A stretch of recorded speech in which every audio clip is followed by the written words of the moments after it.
अक्सर लोगों को शादी के बाद 1 या 2 ही साल में बच्चा हो जाता है, लेकिन मेरी शादी को 7 साल हो गए थे और मुझे अभी तक बच्चे की खुशी नहीं मिली थी। ऐसा नहीं है कि मैंने इलाज नहीं किया, इसके लिए कोशिशें नहीं की। शहर का या दूर-दराज का कोई भी डॉक्टर, वैद्य, हकीम ऐसा नहीं था जिसे मैंने ना दिखाया हो।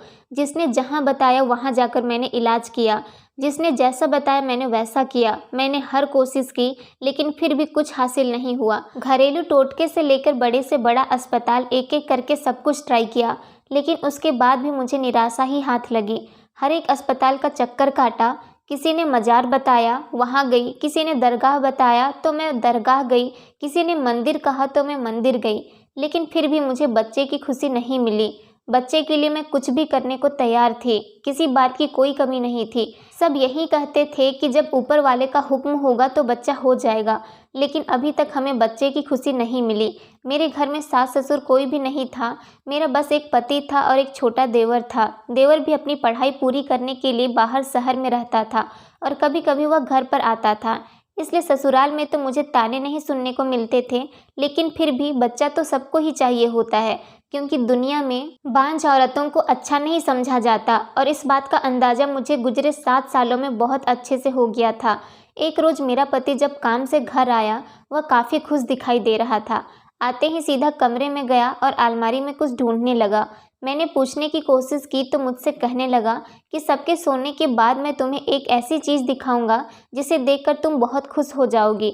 उस दिन क्योंकि घर में कुछ मेहमान भी थे, क्योंकि मेरा देवर अपनी पढ़ाई पूरी करके घर आ चुका था, और उसी खुशी में हमने घर में एक छोटा सा प्रोग्राम रखा था और सारे मेहमान इसलिए हमारे घर पर आए हुए थे। मैं खामोश हो गई, लेकिन पति का इशारा मैं समझ ना सकी कि आखिर कौन सी ऐसी चीज़ है जिसे देखकर मैं खुश हो जाती। मुझे लगा शायद कोई सरप्राइज़ गिफ्ट होगा। मेरी ज़िंदगी में किसी चीज़ की कोई कमी नहीं थी, दुनिया की हर सहूलत मेरे घर में थी। बस ज़रूरत थी तो एक बच्चे की, जो कि शादी के 7 साल बाद भी मुझे नहीं मिल पाई थी। डॉक्टर हमेशा एक ही बात कहते थे, ऊपर वाले की तरफ से देर है। इस वजह से पति भी काफ़ी परेशान रहता था। मगर आज उन्हें खुश देखकर मुझे बहुत हैरानी हुई, क्योंकि आज उनके चेहरे पर ऐसी खुशी थी जैसे उनको कोई बहुत बड़ी दौलत मिल गई हो। और यह तो मैं भी जानती थी कि मेरे और मेरे पति के लिए दौलत सिर्फ और सिर्फ एक बच्चा ही है। अब मैं सबके सोने का बेचैनी से इंतजार करने लगी।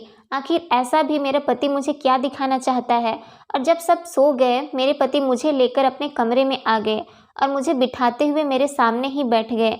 मुझसे कहने लगे, आज जो चीज़ मैं तुम्हें दिखाने वाला हूँ, वह देखकर और उसके बारे में सुनकर तुम खुशी से पागल हो जाओगी। इस वक्त उनके चेहरे पर बहुत ज़्यादा खुशी थी। मुझे बेचैनी सी होने लगी।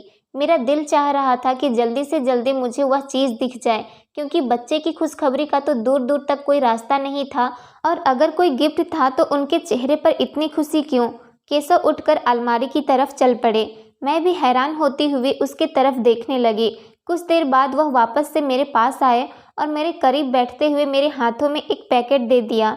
मैं नासमझी से उसे देखने लगी तो वह बोले, इसमें ऐसी चीज़ है जिससे कि तुम बहुत जल्द प्रेग्नेंट हो जाओगी। मुझे लगा मैंने गलत सुना है, लेकिन जब उन्होंने मुस्कुराते हुए हाँ में सिर हिलाया तो पति की बात सुनकर पहले तो मैं हैरान हुई और फिर खुश हो गई, क्योंकि 7 साल तक मैंने कोई दवा या कोई दुआ नहीं छोड़ी थी जो बच्चे के लिए हो। ऐसी कोई दवाई नहीं थी जो मैंने नहीं खाई हो। मुझे लगा शायद ये भी कोई दवाई ही लेकर आए हैं जिसके इस्तेमाल से हमें बच्चा मिल सकता है। खुशी के मारे मेरे आंखों में आंसू आ गए, क्योंकि इस बार मेरे पति के लफ्ज़े में बहुत कॉन्फिडेंस था और उसकी वजह से मुझे भी यकीन हो गया था कि शायद यह दवाई असर करेगी। मैंने बेसब्री से उस पैकेट को खोला, मगर उसमें मौजूद चीज़ को देखकर मैं एक पल के लिए हैरान हो गई, और फिर मैंने हैरत से केशव को देखा और उनसे पूछा, यह क्या मजाक है। मुझे लगा शायद केशव ने मेरे साथ कोई मजाक किया था, क्योंकि ऐसा तो सिर्फ मजाक ही हो सकता है। कुछ पल पहले मेरी खुशी अफसोस में बदल गई थी। अगर यह मजाक था तो निहायती बहुत बुरा मजाक था। मैं बच्चे के मामले में बेहद ही सेंसिटिव थी, क्योंकि इन 7 सालों में मैंने लोगों के मुंह से बहुत कुछ सुना था। कोई कहता था कि तुम बांझ हो और इसी वजह से नई शादीशुदा औरतें या फिर प्रेग्नेंट औरतें मेरे साये से भी दूर रहती थी, जैसे मैं कोई अछूत हूँ या फिर बच्चा ना होने में मेरा कोई अपना स्वार्थ है। और अक्सर तो यह भी कहा जाता था कि मैं जानबूझकर बच्चा पैदा नहीं कर रही। अगर मैं किसी फंक्शन में चली जाती और किसी बच्चे पर अचानक से मुझे प्यार आने लगता और मैं उसे प्यार करने लगती, तो उसकी माँ फ़ौरन मेरे हाथ से उसे ऐसे छीन कर ले जाती जैसे मैं कोई चुड़ैल हूँ और उसके बच्चे को खा जाऊंगी। मैं बस एक ममता को तरसी हुई औरत थी, बस अपने बच्चे को सीने से लगाकर अपने इस एहसास को पूरा करना चाहती थी। लोगों ने तो जो किया सो किया था, लेकिन केशव, उसने तो आज तक मेरा साथ दिया था, कभी मुझे बांझ होने का ताना तक नहीं दिया था, दूसरी शादी की धमकी भी नहीं दी थी, बल्कि वह तो हर रोज़ मेरी ढाल बनकर रहता था। मुझे बस एक केशव पर ही तो भरोसा था, जो आज टूट चुका था। मेरी आंखों से आंसू बहने लगे तो मुझे यूं अपनी तरफ देखता पाकर केशव बोला, जूही वही चीज़ है जो तुम्हें प्रेग्नेंट करेगी। मैंने एक बार फिर उस पैकेट में रखे हुए कपड़े पर ध्यान दिया और उसे खोलकर देखने लगी। वह काले रंग का एक कपड़ा था, इसके अलावा इस पैकेट में और कुछ भी नहीं था। मेरा दिल पूरी तरह से बुझ गया और मुझे लगा कि बस आज केशव ने भी मर्द होने का सबूत दे ही दिया। शायद ये भी मेरी बांझ होने का मजाक बना रहे। केशव ने मेरे हाथ से कपड़ा लेकर कहा कि ये वही चीज़ है जो तुम्हें प्रेग्नेंट कर सकती है। इसे खास तरीके से जड़ी बूटियों का रस डालकर तैयार किया गया है और अगर कोई भी बांझ औरत गीला करके अपने पेट पर रख कर सो जाए तो वह प्रेग्नेंट हो जाती है। बस तुम इसे गीला करके रखो और खामोशी से लेट जाओ ताकि ये अपना असर दिखा सके। मैंने कहा, बस भी करो अब। सब लोगों ने तो अब तक क्या मेरा कम मजाक बनाया था जो तुम अब मेरा मजाक बनाना चाहते हो। मेरी बात सुनकर वो कहने लगा कि मैं सच कह रहा हूँ, लेकिन केशव की ऐसी बात का मुझे किसी भी तरीके से यकीन नहीं आ रहा था। आखिर कोई एक काला कपड़ा किसी औरत को प्रेग्नेंट कैसे कर सकता है। मगर मैं अपने पति केशव के मर्जी के आगे मजबूर थी, क्योंकि उनको जिद थी। जहाँ इतना कुछ आजमाया, इतने डॉक्टर, हकीम, पीर, फकीर सबको आजमा कर देखा है, एक दफ़ा इस कपड़े को भी ट्राई करके देखना चाहिए। केशव ने मुझे इस्तेमाल करने का तरीका बताया और हर हाल में करने को कहा। यह सुनकर मैं भी जल्दी से राजी हो गई। तभी केशव की कॉल आई और वह फ़ोन पर बात करते हुए वहाँ से बाहर चले गए। मुझे तो 100% यकीन था कि इस कपड़े से कभी मैं प्रेग्नेंट नहीं हो सकती। आखिर मैं एक पढ़ी लिखी लड़की थी, जिसका ऐसे फिजूल की बातों पर यकीन करना भी जहालत की निशानी थी। मगर पति को नाराज़ नहीं करना चाहती थी, क्योंकि वही तो एक थे जो मेरे हर सुख दुख के साथी थे। वह नाराज़ हो जाते तो शायद इस दुनिया में मेरा जिंदा रहना भी मुश्किल हो जाता। इसलिए मैंने कपड़ा गीला किया और अपना पेट पर रख कर लेट गई। पहले तो मुझे ऐसा लगा कि कपड़ा मेरे अंदर धंसा जा रहा है, तो खौफ के मारे मुझे अजीब सा लगने लगा। कहीं सचमुच से इस कपड़े में कुछ खास तो नहीं है, लेकिन मुझे लगा कि मैं कुछ ज़्यादा ही सोच रही हूँ। यह सिर्फ एक कपड़ा ही तो है। लेकिन जल्दी ही मेरा पूरा जिस्म पसीने से भीग गया। मुझे नींद आ रही थी और न जाने कब मेरी आंख लग गई और मैं सो गई। सुबह जब आंख खुली तो मेरे पेट पर कपड़ा मौजूद नहीं था। मेरे पूरे जिस्म में अजीब सा दर्द हो रहा था। मेरा पूरा शरीर कांप रहा था। जब मैंने अपनी आंखों को पूरा खोलकर देखा तो सामने सोफे के पास मेरा 18 साल का देवर उसी कपड़े को हाथ में पकड़कर खड़ा था। मुझे जागता हुआ देखकर उसके चेहरे पर सिकन छा गई। फिर वह बोला, भाभी मैं आपको जगाने ही आया था। भाई तो कब का ऑफिस जा चुके हैं। बाकी घर में जो मेहमान हैं वो भी उठ चुके हैं और आपका सब लोग इंतज़ार कर रहे हैं। वह घबराया हुआ लग रहा था कि इससे पहले देवर कभी भी मेरे कमरे में नहीं आया था। मैंने देवर की बात सुनी और फिर भारी कदमों से बाहर उठकर चली गई। मुझे अजीब सी बेचैनी ने जकड़ लिया था। किसी काम में दिल नहीं लग रहा था। बस हर वक्त सर भारी सा रहता। 2 दिन ही गुजरे थे कि मेरी तबीयत खराब होने लगी और फिर शाम को केशव घर आए तो उनके साथ मैं डॉक्टर के पास चली गई। डॉक्टर ने मुझे एडमिट कर लिया। रात को मुझे नींद की दवाइयों की वजह से नींद में रखा गया। मेरे बहुत सारे टेस्ट भी कराए गए। हालांकि मैं कोई ऐसी बीमार नहीं थी कि मुझे एडमिट करना पड़े। मुझे हैरानी तब हुई जब अगले रोज़ मेरी रिपोर्ट देखकर डॉक्टर ने मुस्कुराते हुए कहा, ऐसी हालत में यह सब कुछ नॉर्मल है, आप माँ बनने वाली हैं। मुझे लगा शायद मैंने गलत सुना है। एक कपड़े में ऐसा कौन सा जादू था कि मैं 2 ही दिन में प्रेग्नेंट हो गई। और यह सुनकर मैं भी बहुत खुश थी, मगर मुझे यकीन नहीं आ रहा था कि आखिर यह हुआ कैसे। शायद यह कोई ख्वाब है, क्योंकि जिस खबर को सुनने का इंतज़ार मैं पिछले 7 साल से कर रही थी, वो खुशी मुझे ऐसे मिलेगी ये तो मुझे मालूम ही नहीं था। और इससे भी ज़्यादा हैरान करने वाली बात तो ये थी कि इन दिनों मेरे पति ने मुझे छुआ तक नहीं था। तो फिर मैं प्रेग्नेंट कैसे हुई। मैं अपनी हैरानी और परेशानी की वजह से इस खुशी को ख़राब नहीं करना चाहती थी। इसलिए मैंने अपने दिमाग को झटका दिया और सीधा घर के लिए निकल गई। घर आकर केशव ने देवर को यह खुशखबरी सुनाई, मगर न जाने क्यों वो ये बात सुनकर खुश होने के बजाय अपसेट हो गया। उसके चेहरे पर अजीब सी नाराज़गी आ गई, जिसे मैंने बहुत अच्छे से नोटिस किया। मुझे ये देखकर अजीब लगा। मैंने सोचा कि आज तक वह घर का बच्चा बना रहा है और उसको बहुत अहमियत दी जाती थी। एक नए बच्चे के आने की खबर शायद इसके लिए खुशी की खबर नहीं थी। वो सोच रहा होगा शायद उसकी अहमियत अब कम हो जाएगी। दिन यूं ही गुजरते रहे। इन दिनों केशव भी मेरा बहुत ख्याल रखते थे और वह सब कुछ भूलकर इस खुशी को दिल से महसूस कर रहे थे। मैं भी उनका साथ दे रही थी। धीरे धीरे मुझे कहीं से अफवाह सुनने को मिली, जिसे जानकर मैं थोड़ी हैरान भी हुई कि ऐसे लाल कपड़े से सिर्फ मैं ही नहीं बल्कि अब तक 50 औरतें प्रेग्नेंट हो चुकी हैं, जिनमें एक मैं भी शामिल थी। हमारे इलाके में एक दुकान बेहद मशहूर हो चुकी थी, जहां लाल कपड़ा मिला करता था, जिनसे औरतें फ़ौरन प्रेग्नेंट हो जाया करती थी। इत्तेफाक से मेरा देवर उसी दुकान पर काम करता था जहाँ पर यह लाल कपड़ा बिकता था। मेरे मोहल्ले में जिस भी औरत को चाहिए होता तो मेरे देवर ही उन्हें लाकर देता था।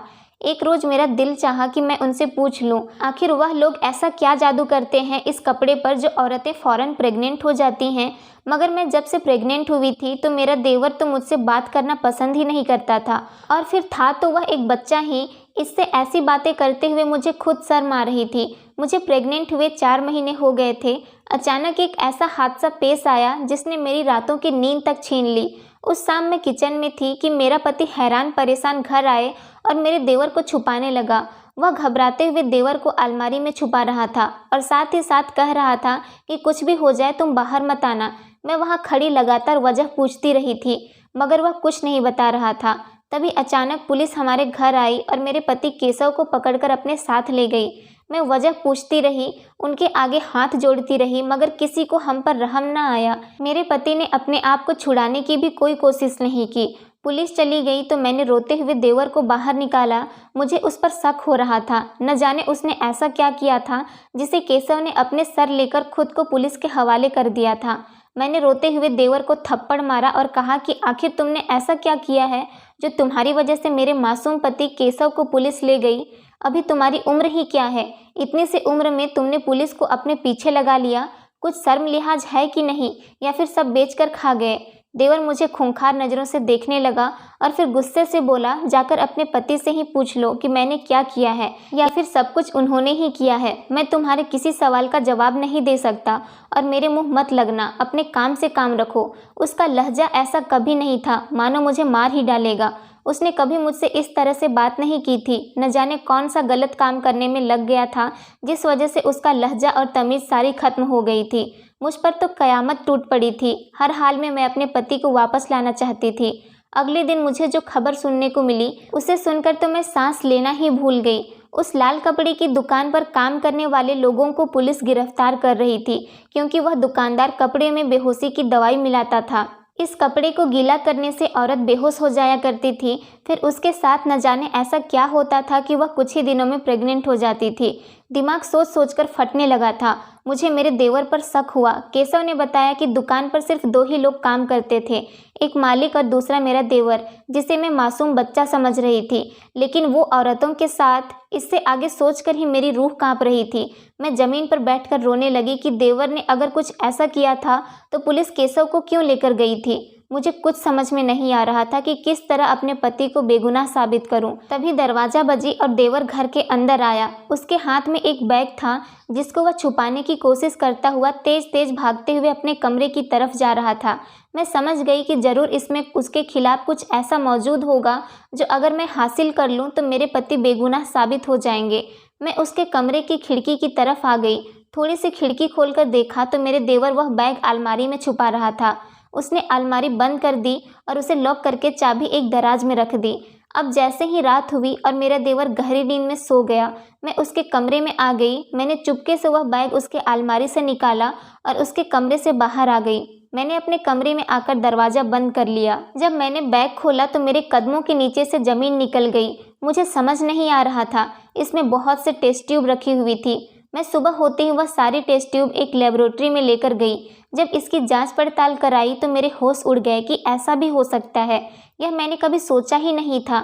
लेकिन अपने शक को पुख्ता करने के लिए जब मैंने अपना और उन औरतों का टेस्ट करवाया तो रिपोर्ट सामने आई। उस रिपोर्ट को देखने के बाद मैंने अपने बाल नोच लिए। मुझे मिलाकर तकरीबन 50 औरतों के अंदर मेरे देवर के बच्चे पल रहे थे और वो जिसे मैं बच्चा समझ रही थी वो तो न जाने कब से यह सब कुछ कर रहा था। मोहल्ले की वह लेडी डॉक्टर जिसने मुझे एक रात के लिए हॉस्पिटल में रखा था वह भी इस काम में शामिल थी, क्योंकि सब औरतें उसी के पास जाती थी, क्योंकि उस दुकान से कपड़े के साथ साथ उस डॉक्टर का कार्ड भी दिया जाता था।